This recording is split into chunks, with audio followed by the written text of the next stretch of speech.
Hello everybody. We are going to be working on section 12.3 day 1. We're going to analyze geometric sequences and series. If you recall, what we did previously was arithmetic sequences and series, where we were adding or subtracting the same value to get the next term. In a geometric sequence, now this paper is a little bit smaller than what you guys have in front of you probably. This is a ratio of any term to the previous term.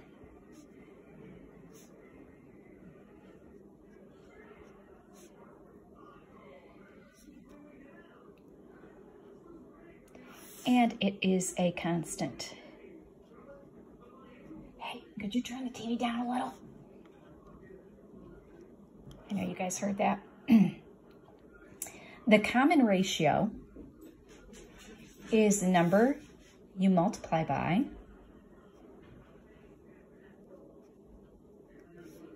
to get the next term.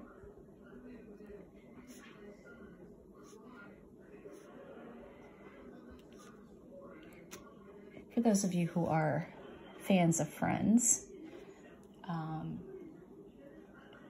it's on in the background. I know, Mr. Barrett, you're not very happy about that, but oh well, life goes on, right?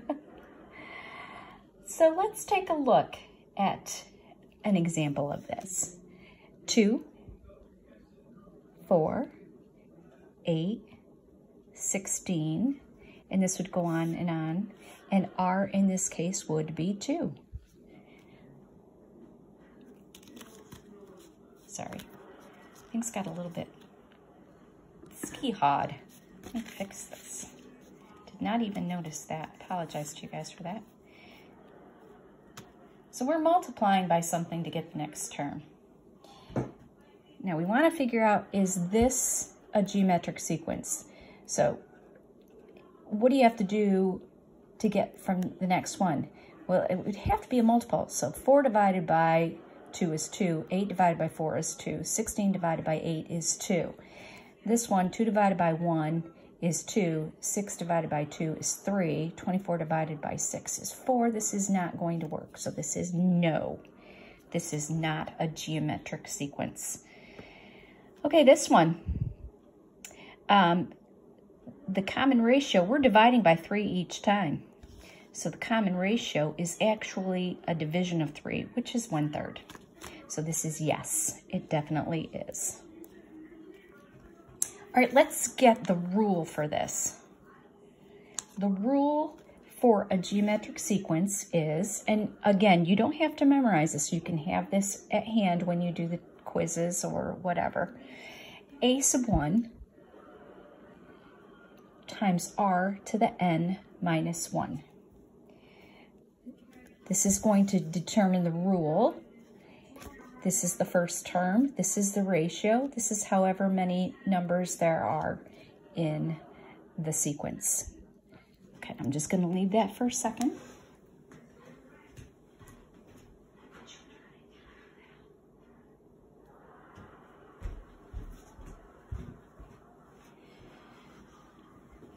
So Jack, I just asked my husband to turn the TV down so you don't have to listen to that anymore. Okay, we want to write a rule for the nth term of this. So what we have to do is we have to write a sub n is equal to. Now we have to figure out what the first term is, and this is kind of, the lines going through that, these are all negatives. You should be able to see it on your paper. So this is going to be -8 is the first term. Now we have to find out what the common ratio is for these. If you take -12 divided by -8, or if you were to take -18 divided by -12, we would have the same common ratio. It's going to be positive, and it's actually going to be 1.5 or 1.5. And we are going to raise that up to the n minus 1.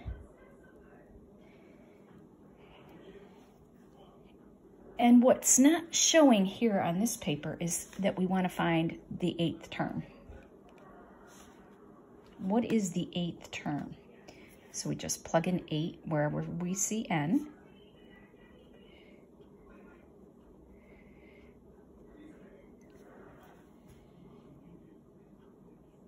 And when you do that all out, if you put that in a fraction, it's going to be negative 2187 over 16.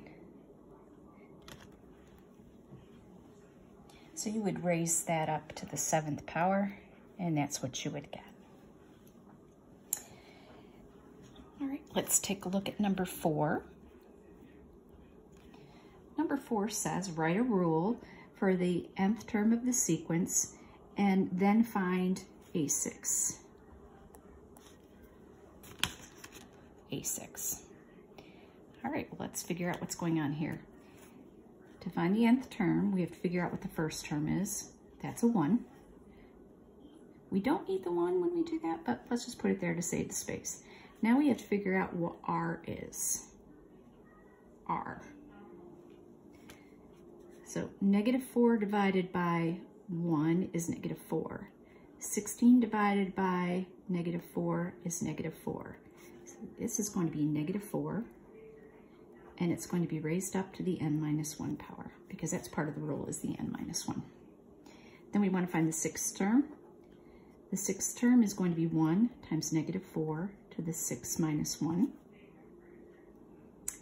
And that is going to give us a negative value of 1024. So here's the rule for the nth term, and here is, you can find any term by plugging the value in for which term it is. Number 5, they are asking us to write a rule for the nth term of the geometric sequence. Okay, so we have this formula, a sub n is equal to a1 r to the n minus 1. We know what r is, and this didn't print out quite right. The third term is 5. What we need to do is we need to solve for a1 in using this information. So we know that the third term is 5. We don't know what this term is. We know the ratio is going to be 2, raised up to the third term, 3 minus 1. So basically what I've done is I need to solve for this. I know that the third term is 5. So 5 is equal to the first term times 2 to the 3 minus 1. So 5 is equal to a sub 1 raised up to the 2 to the third term is 8 minus 1. Wait a minute. I don't know what I just said to you guys. It's actually 3 minus 1 is 2, which is 4. 2 squared is 4. So a sub 1 is going to be 5/4. So when we go to write this out to get the standard form, we're going to have, I'm going to come over here for this. A sub n is equal to the first term, 5/4, times the ratio, 2 raised to the n minus 1.